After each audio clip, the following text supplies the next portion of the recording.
चलो अगला देखें, यह भी जाने उल्टी दस्त होने पर चिकित्सालय में जीवन रक्षक घोल कौन सा होता है? जीवन रक्षक, रक्षक माने रक्षा करने वाला, और घोल माने घोल, ऐसा घोल जो जीवन की रक्षा करता है। जीवन रक्षक घोल ORS पाउडर 1 लीटर पानी में घोल के पिलाया जाता है। तो सुने, उल्टी दस्त होने पर चिकित्सालय में जीवन रक्षक घोल ORS दिया जाता है। इसमें विश्व स्वास्थ्य संगठन, कल पढ़ा था हमने एक ये शब्द, WHO वर्ल्ड हेल्थ ऑर्गेनाइजेशन है, विश्व स्वास्थ्य संगठन ने ORS को बनाया है और सभी अस्पतालों में, सरकारी अस्पतालों में निःशुल्क बांटा जाता है। ठीक है, जो रोगी होता है उसको दिया जाता है। तो विश्व स्वास्थ्य संगठन क्या करता है? ये विश्व स्वास्थ्य संगठन स्वास्थ्य दिवस मनाए, विश्व स्वास्थ्य दिवस मनाया था। कब मनाया जाता? विश्व स्वास्थ्य दिवस कब मनाया जाता? कल ही तो बताया था। आप लोग यानी कुछ याद नहीं करते, कुछ भी याद नहीं करते, ऐसे कैसे काम चलेगा? हैं? कब मनाया जाता? 7 अप्रैल को। तो 7 अप्रैल को जो विश्व स्वास्थ्य दिवस मनाया जाता है, उस दिवस को जीवन रक्षक मतलब विभिन्न प्रकार के स्वास्थ्य की जानकारी दी जाती है, रोगों की जानकारी दी जाती है, दवाइयों के बारे में बताया जाता है। तो उन्हीं, और उसमें ये भी बताया था कि WHO के यानी वर्ल्ड हेल्थ ऑर्गेनाइजेशन के कर्मचारी बहुत सी जानकारी हमें देते हैं। तो देखो जी कह रहा है, विश्व स्वास्थ्य संगठन द्वारा निर्धारित मात्रा में, निर्धारित माने ना ज्यादा मात्रा ना कम मात्रा, एक निश्चित मात्रा में उसमें शक्कर मिली होती है, नमक मिले होते हैं एवं अन्य पदार्थ मिले होते हैं। किसमें? जीवन रक्षक घोल, जिसे पानी में घोलकर पीते हैं। इसे घर में भी बनाया जा सकता है। जीवन रक्षक घोल को, ORS को घर में भी बनाया जा सकता है। 1 लीटर पानी में 1 चम्मच शक्कर डालना चाहिए, 1 चुटकी नमक डालना चाहिए। इसको उबाल लें और फिर उबालने के बाद इस घोल को रोगी को थोड़ी थोड़ी देर में पिलाना चाहिए। ठीक है, थोड़ी थोड़ी देर में पिलाना चाहिए। रीना कहती है, हमें स्वस्थ रहने के लिए क्या क्या उपाय करने चाहिए, क्या क्या तरकीबें करनी चाहिए कि हम स्वस्थ बने रहें। तो देखें, हमें स्वस्थ रहने के लिए निम्नलिखित उपाय अपनाने चाहिए। वातावरण को साफ स्वच्छ रखना है। देखो मैंने सबसे पहले ही पढ़ा दिया था पाठ, वातावरण को साफ स्वच्छ रखें। भोजन एवं पानी को सदैव ढककर रखें। उसके बाद कुओं को सदैव ढककर रखना चाहिए ताकि गंदगी से बच सकें। प्रतिदिन स्नान करना चाहिए और पीने के पानी को छानकर उपयोग में लेना चाहिए या उबालकर पीना चाहिए। उबालकर पानी पीना स्वास्थ्य के लिए लाभदायक होता है, क्योंकि पानी में जो कीड़े मकोड़े या कीटाणु या रोगाणु रहते हैं वो खत्म हो जाते हैं। नाखून को समय समय पर काटना और उनकी सफाई करना चाहिए। आंखों को ठंडे पानी से धोना चाहिए। भोजन के पूर्व भोजन करने से पहले हाथ धोना चाहिए। साफ एवं तथा धुले हुए कपड़े पहनना चाहिए। अधिक देर तक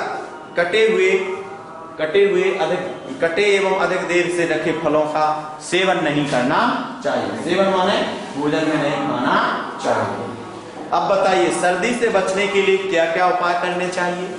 सर्दी से बचने के लिए रोगी व्यक्ति को साफ रुमाल या कपड़े से छींकते या खांसते समय उसको नाक और मुंह पे रखना चाहिए।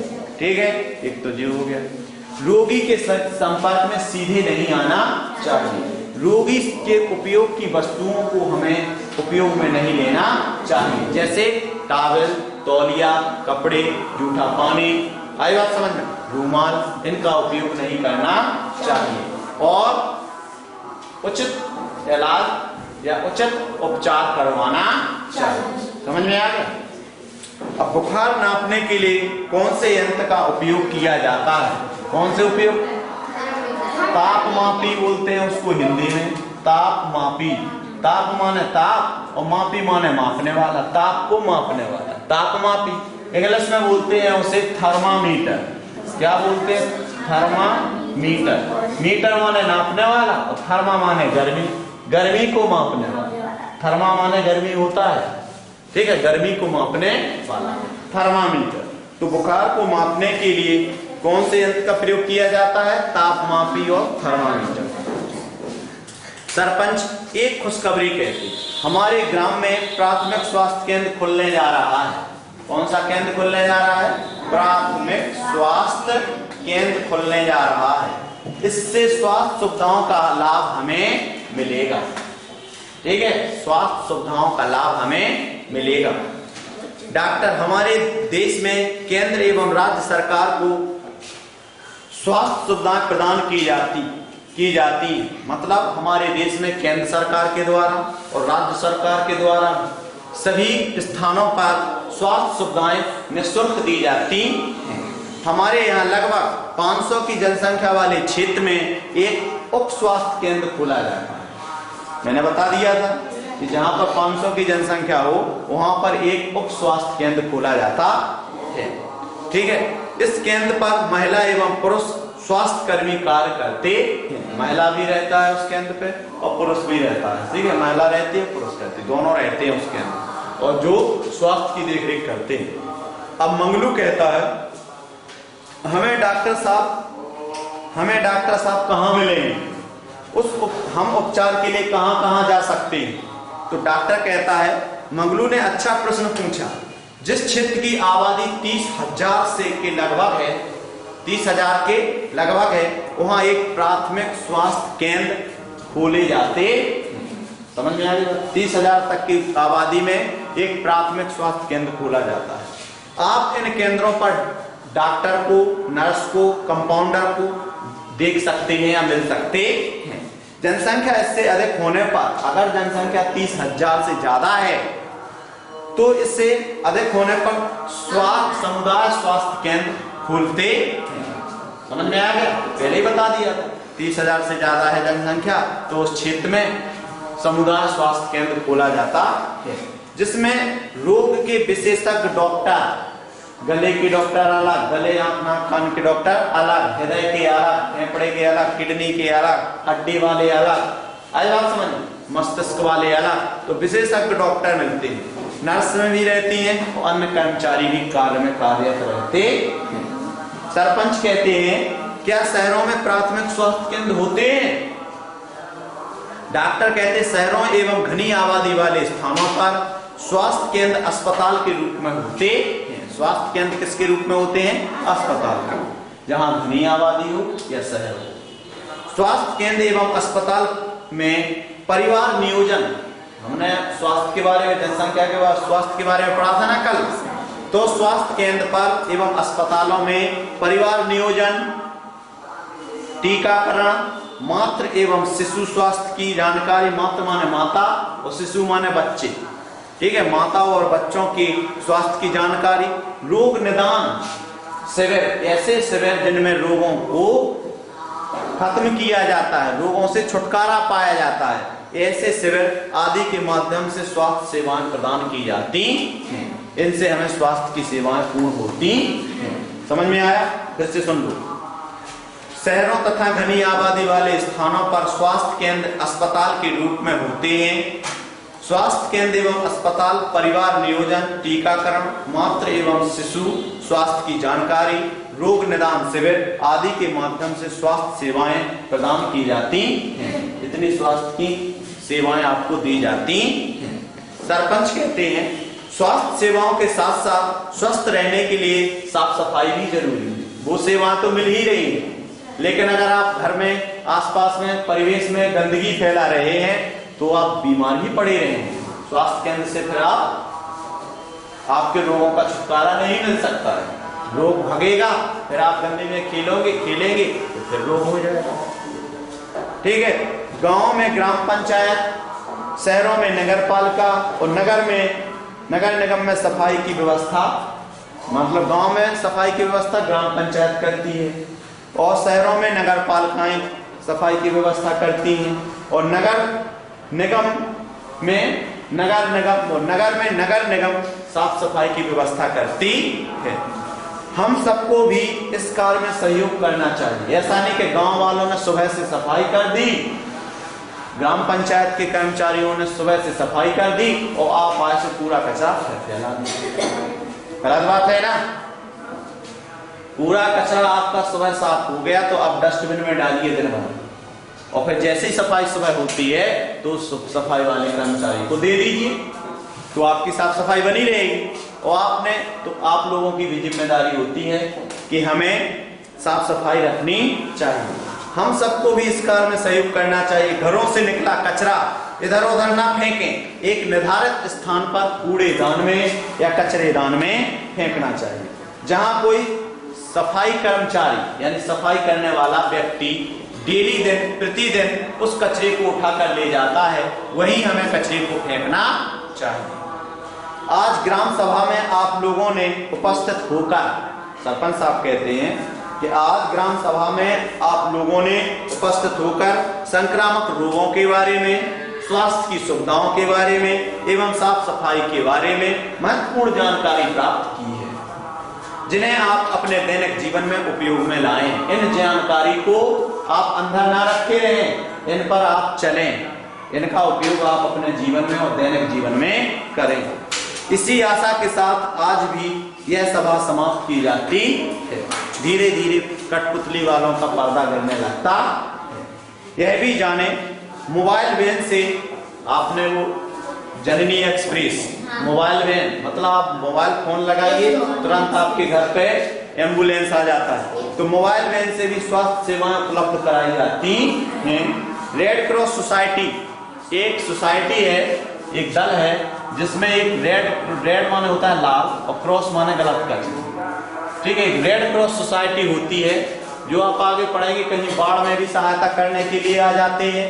रेड क्रॉस सोसाइटी अब मैं आपको एक गद्यांश जब नवोदय का पढ़ाऊंगा तो जिया हेनरी ड्यूनेंट ने रेड क्रॉस सोसाइटी की स्थापना की थी। इटली का एक बैंकर था, ठीक है। उसने क्या किया था कि युद्ध में जो घायल सैनिक होते हैं उनकी दवा दारू होना चाहिए, चाहे वह सैनिक किसी भी देश के हो, किसी भी पक्ष के हो, चाहे हारने वाले पक्ष के हो चाहे जीतने वाले पक्ष के हो, क्योंकि वो सैनिक अपने लिए नहीं लड़ रहे हैं, देश के लिए लड़ रहे हैं। आई बात समझ में? इसलिए घायल सैनिकों की चिकित्सा के लिए एक सोसाइटी बनाई गई थी। उस सोसाइटी का नाम है रेड क्रॉस सोसाइटी, ठीक। तो क्या कह रहा है, मोबाइल वैन भी स्वास्थ्य सेवाएं उपलब्ध, मोबाइल वैन से भी स्वास्थ्य सेवाएं उपलब्ध कराई जाती हैं।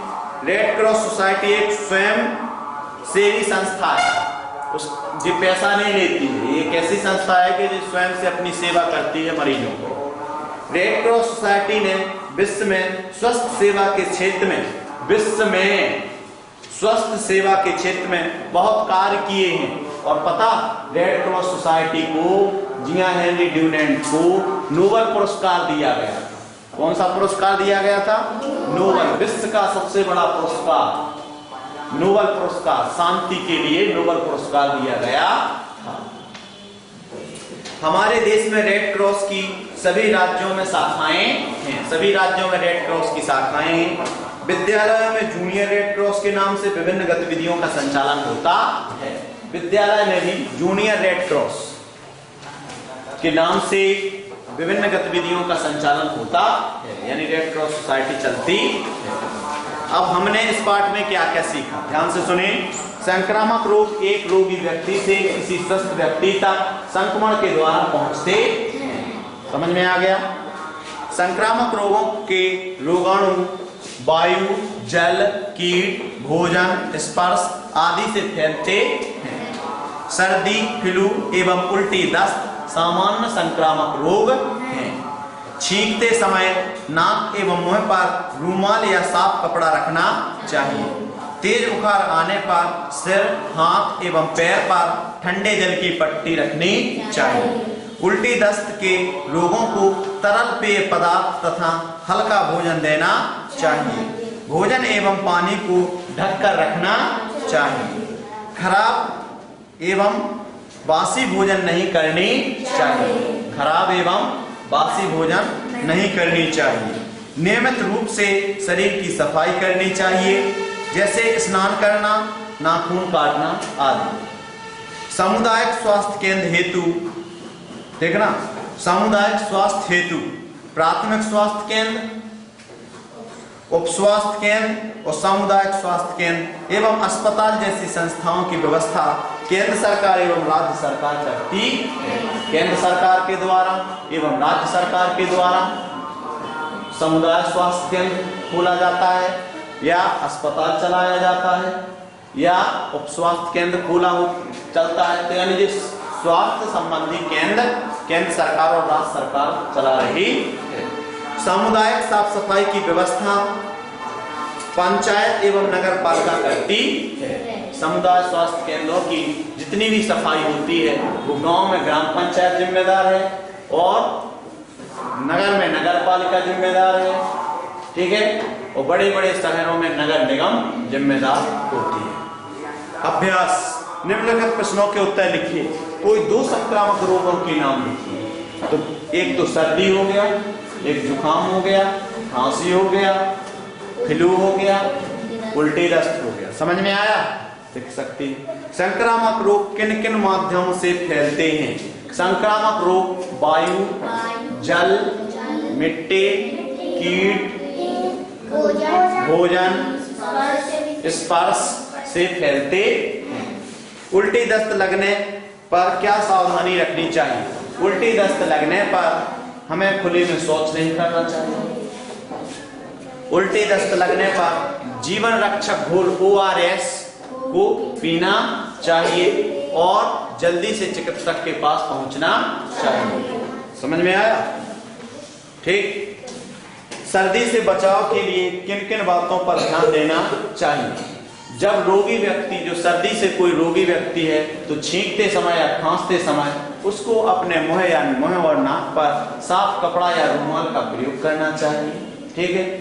सर्दी जुकाम वाले व्यक्ति के उपयोगी वस्तुओं का प्रयोग नहीं करना चाहिए। सर्दी जुकाम वाले व्यक्ति के संपर्क में सीधे नहीं आना चाहिए, ठीक है।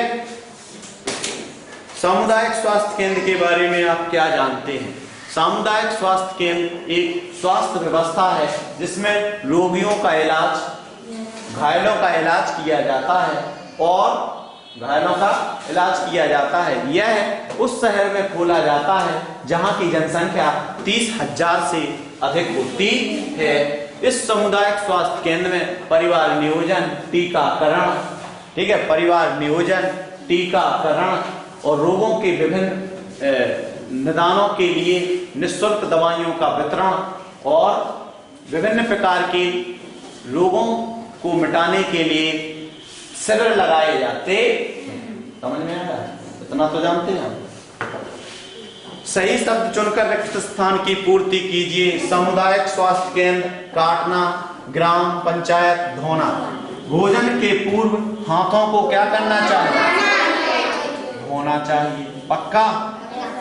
नियमित रूप से नाखूनों को काटना चाहिए। पक्का? 30,000 से अधिक जनसंख्या वाले क्षेत्रों में सामुदायिक स्वास्थ्य केंद्र होता है। गांव में सामुदायिक साफ सफाई की व्यवस्था कौन करती है? पंचायत करती है। जोड़ी मिलाइए। फ्लू, शरीर का तापक्रम बढ़ना। क्या होता है फ्लू? शरीर का तापक्रम बढ़ना। फ्लू किसे कहते हैं? शरीर का तापक्रम बढ़ना। फ्लू तापक्रम से संबंधित है ना। सर्दी क्या है? पानी आना। सर्दी में क्या होता है? नाक, आंख से पानी आ रहा तो समझ लीजिए उल्टी दस्त क्या है? शरीर में पानी की कमी। उल्टी दस्त से क्या होता है? पानी की कमी। पानी की कमी। अब देखें, आओ डॉक्टर बने। अब आप लोग डॉक्टर बनेंगे। मेरी नाक एवं आंखों से पानी निकलता है, खांसी भी चलती है, नाक बंद है, सांस लेने में तकलीफ हो रही है, मुझे क्या हो गया है? सर्दी जुकाम।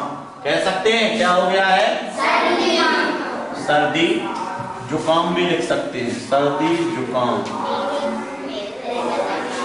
मेरे शरीर का तापक्रम बढ़ रहा है, शरीर में दर्द एवं ऐंठन सी हो रही है, कफ बन रहा है, गले में खराश भी है, मुंह का स्वाद कड़वा लग रहा है, खाने की इच्छा नहीं करती है, मुझे क्या हो गया है? फ्लू। फ्लू माने क्या हो गया है?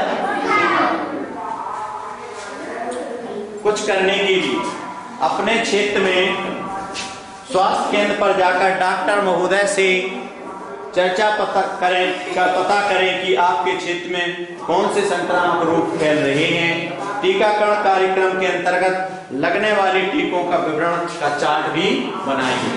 टीकाकरण खसरा, खांसी, गलघोंटू के क्या लगते हैं? टीका लगते हैं, ठीक है। और भी आपको डॉक्टरों से चर्चा करना है कि कौन कौन से संक्रामक रोग फैल रहे हैं, उनसे कैसे बचा जा सकता है। तो आपने जो पाठ में पढ़ा है वही प्रश्न है। आप आसपास के परिवेश के रोगों के संक्रमण से मुक्त रखने के लिए, आसपास के परिवेश को रोगों के संक्रमण से मुक्त रखने के लिए आप क्या क्या करेंगे? 10 पंक्तियां लिखें। अपने आसपास के परिवेश को साफ सुथरा रखेंगे, नालियों में रुके हुए पानी को आगे बढ़ा देंगे, मच्छर के लिए मच्छर पनप रहा है तो डीडीटी क्या मिट्टी के तेल का छिड़काव करेंगे, ठीक है। और आसपास में कचरा जो सड़ रहा है उसको कचरेदान में फुकवा देंगे, ठीक है। आसपास की सफाई रखेंगे। तो ये तो हो गया जी। उसके बाद हम खुद सबको सुचेत करेंगे कि ताजा भोजन करें, ताजे फल खाएं, ठीक है। और खुले में शौच ना करें, ठीक है। अपने कपड़े साफ सुथरे पहने, ठीक। बासी भोजन ना करें। इस प्रकार से सूचित करेंगे और संक्रमण को रोकेंगे। राधा का स्वास्थ्य ठीक नहीं था। चिकित्सक ने से हुई चर्चा अनुसार उसे 1 लीटर पानी लिया। कौन कटर बेटा कर रहा है? उसमें 1 मुट्ठी शक्कर तथा 1 चुटकी नमक डालकर उबाला। उसको ठंडा करके उसने थोड़ी थोड़ी देर में पिया। बताइए राधा को किस तकलीफ की शिकार है? राधा किसकी है? उल्टी दस्त। कौन सी है? हाँ। जिन राखा संयम सदा, वह औषधि क्यों खाए, अपना काम बस में किया, कभी न मांगन जा। मतलब जिस व्यक्ति के अंदर अपने शरीर में संयम है, संयम माने जैसे आदमी को ज्यादा भूख लग रही है, ऊटपटांग कुछ भी खा लेते हैं, तो वो संयम नहीं है। उनने कहा अरे यार मीठा मीठा कुछ अच्छा नहीं लगा, टिकियां हो जाए, चाट हो जाए, समोसा हो जाए, तो यानी आप अपनी जीभ पे संयम नहीं रख रहे, रोक नहीं लगा रहे, नियंत्रण नहीं रख रहे, तो आप बीमार पड़ेंगे। ये कह रहा है कि जिन राखा संयम सदा, जिसने अपने शरीर पर, अपने भोजन पानी पर, अपने रोग मतलब अपने विचारों पर संयम रखा, वह औषधि कभी नहीं खाता है, क्योंकि वह रोगी होता ही नहीं, ठीक है। और अपना काम बस में किया। जिसने अपने मन को, अपनी शक्ति को, अपने शरीर को, सभी को बस में कर लिया, वह कभी भी दूसरे के यहाँ पर दवाइयां मांगने नहीं जाता। समझ में आएगा? तो संयम रखना चाहिए खाने पीने पर। ऐसा नहीं कि भोजन सही नहीं लग रहा तो 10 के समोसा खा गए, फिर टिकियां पी गए, फिर चटनी खा गए, और फिर वो बाहर रखी हुई मिठाई जिस पर मक्खियां भिन्न भिन्न हैं, वो मिठाई खा गए। फिर आप आए और इधर उधर से खेल खाल के आए और उन्हें भूख लगी, बहुत भूख लगी, तो हाथ नहीं धोए और सीधे खा, ठीक है। इसका मतलब आप लोग को संयम नहीं है, तो संयम नहीं है तो रोग फैलेंगे। तो संयम रखिए। थोड़ा 1 मिनट लेट से खा लेंगे, मगर हाथ धो के खाना है ना, हाथ धो के खाना। थोड़ा 1 मिनट 10 मिनट लेट खाएंगे, लेकिन ताजा खाना है, बासा नहीं खाना। आई बात समझ में? थोड़ा 1 मिनट लेट पी लेंगे, मगर साफ बर्तन से पानी पिएंगे, है ना। तो संयम आपके अंदर होना चाहिए। इसको कहते हैं संयम, यानी अपनी आत्मा को, मन को नियंत्रण में रखना, कंट्रोल में रखना और सही काम करना। समझ में आया? ओके।